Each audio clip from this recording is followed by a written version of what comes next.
62-year-old Brian Moses was having an emergency and lost control of his vehicle. It just so happened that Peter, a former elite rower with the U.S. women's national team, she happened to be on the banks of the river shooting a documentary. When she heard and saw the car crash into the water, she leapt into action.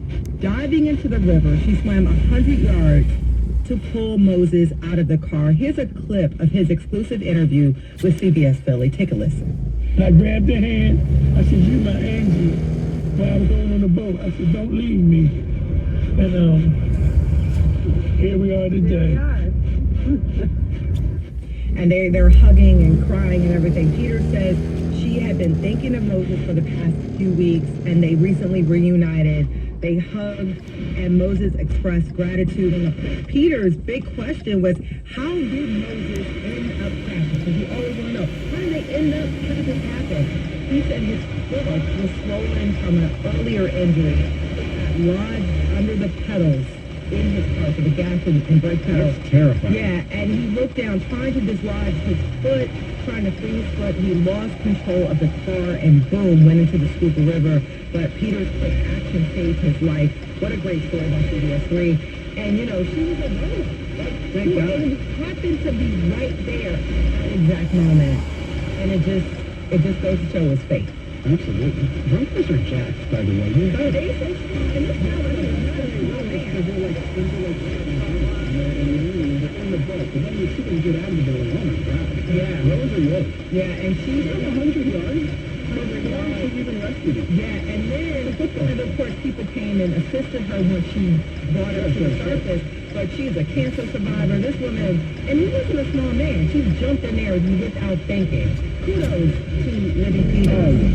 And glad Moses made it out. Yeah, absolutely. Nice story. Continue the show the other side of this break talking about plastic usage. And we want to know from you, how does your household think about plastic? Reduce your plastic usage. Give us a call, 888-477-9499. On the next Fresh Air, the broad-burning feminist protesters of the 1968 Miss America pageant, that was just a myth.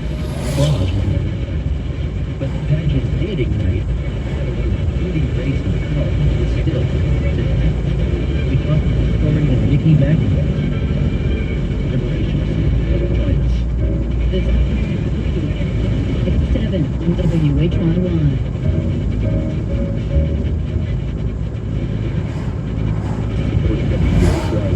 Manna. Since 1990, Manna has home-delivered more than 21 million medically tailored meals to individuals and families impacted by serious illnesses in Greater Philadelphia. More information at mannapa.org.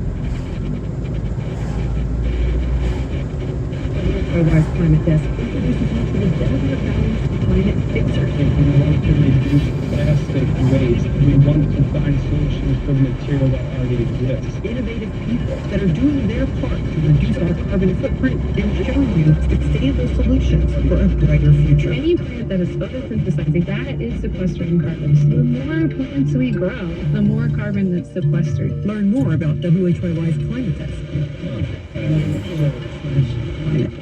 Supporting WHYY, My Mobility Pros in Broomall, featuring eye care beds designed for care and comfort with a range of hospital bed functionality. They can be paired for side-by-side partner sleeping. Available to test in the showroom. MyMobilityPros.com. Welcome back, everybody, to Studio 2 on WHYY. I'm Avi Wolfman. And I'm Cherry Gregg.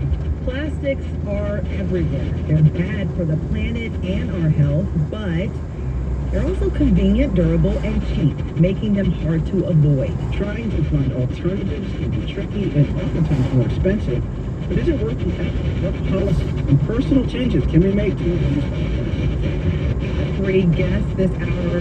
Joining us in studio, we have Lisa Shargawski, Director of Ecosystems, a Philly-based nonprofit focusing on reuse and reducing waste in food packaging. Lisa, welcome to Studio 2. Thanks for having me.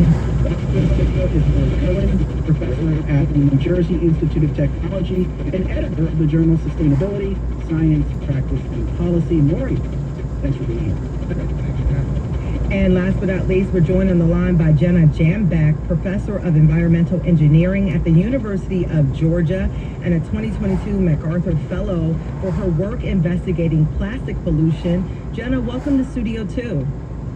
Hi, thanks for having me. Yes, and of course, we'd love to hear from you, our listeners on the road, online, elsewhere. How does your household think about plastic? Have you tried reducing your usage? The number to call is 888-477-9499. The email is studio2@whr.org. And of course, Facebook and YouTube, you can put those comments in the live chat. Okay, let's start with the caller. Let's Yeah. start with Tom from King of Prussia, who's on line 1. Hey, Tom, you're kicking us off today. What are your thoughts on plastic usage?